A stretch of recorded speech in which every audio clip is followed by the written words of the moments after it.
Bien, dans cette petite vidéo de présentation, je vais vous montrer comment réaliser un état parcellaire avec Limitalit.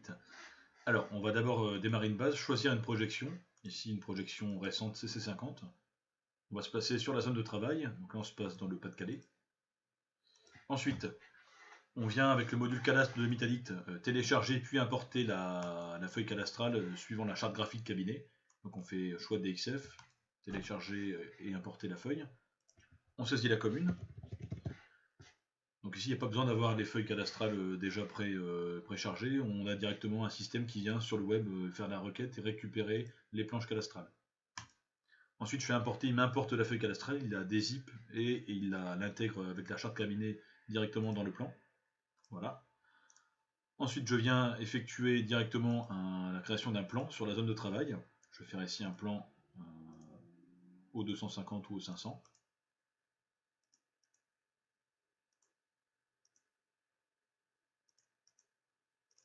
Voilà.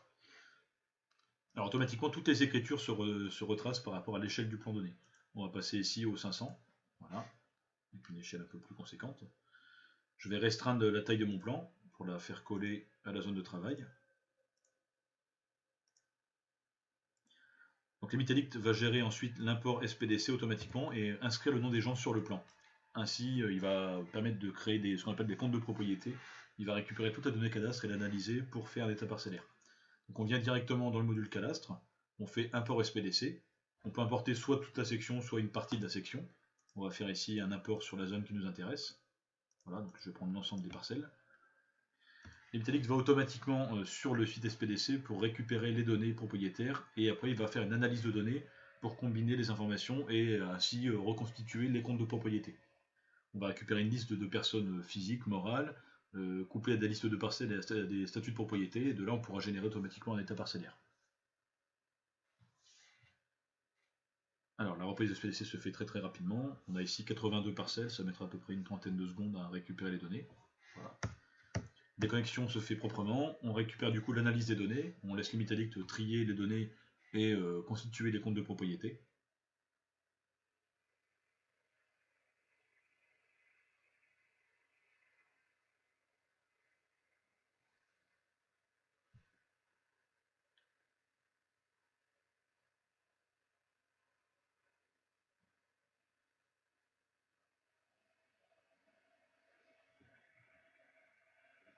Voilà.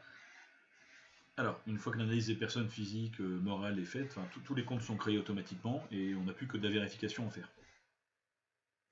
Voilà. Donc automatiquement, Limitalit va écrire tout de suite les noms des propriétaires sur le plan. Il regroupe les personnes mariées, il va regrouper également les indivisaires, ainsi que tous les cas de figure existants. Donc ici on récupère du coup le nom indivision sur le plan, le nom de monsieur, madame, le nom des personnes seules, enfin voilà, on a vraiment l'ensemble des données qui sont récupérées. Donc ici on a vraiment une gestion de base de données en relationnel avec le graphique. Hein. On a ici donc 82 parcelles traitées, 97 personnes physiques importées, ainsi de suite. Hein. On vient vérifier les données. On a ici un classement propre de la donnée propriétaire, ce qui permet derrière de modifier, si besoin, les éléments dans le plan. D'accord. Une fois que tout ça c'est fait, on vient directement sur le module de cadastre pour gérer ici l'état parcellaire. On vient sélectionner les comptes de propriété désirés. Voilà. Et après, on vient directement affecter un numéro de compte par-dessus chaque compte de propriété. Donc si on a un numéro qui se met par-dessus chaque compte de propriété, on peut également colorer les comptes de propriété par unité foncière. Ça permet de mettre en avant les unités foncières sur le plan. Tout est paramétrable. On peut ici changer le numéro des comptes, zoomer, faire d'autres jeux de couleurs. On peut également faire renommer les comptes de propriété, l'indice des comptes en suivant un indice linéaire. Voilà, ça permet d'avoir une numérotation qui soit le long d'une route, par exemple, si on fait un projet routier.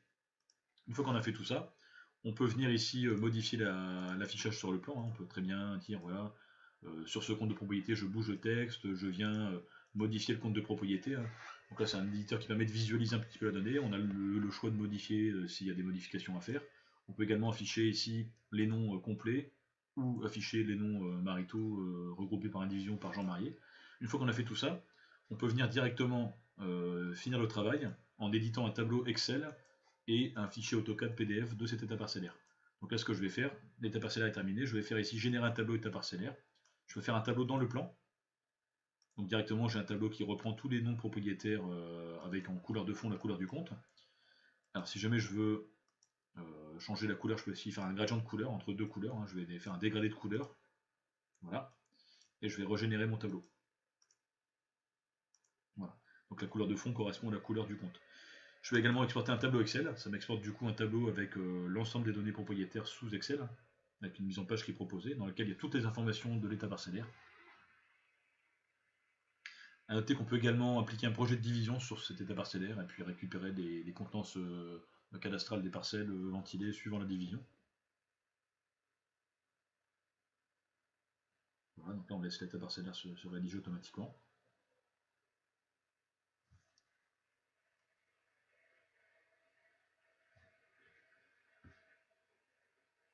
Donc l'Emitalix va nous créer automatiquement un fichier état parcellaire Excel dans lequel il y a toutes les informations de ce qu'on a récupéré, avec le regroupement par unité foncière, la liste des parcelles, et l'adresse des personnes, le statut de propriété et tout ce qui est à savoir.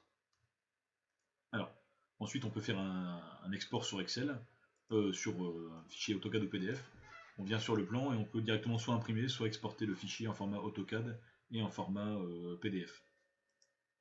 Voilà, donc là je vais faire un PDF et un fichier AutoCAD et je récupère du coup la donnée en quelques instants.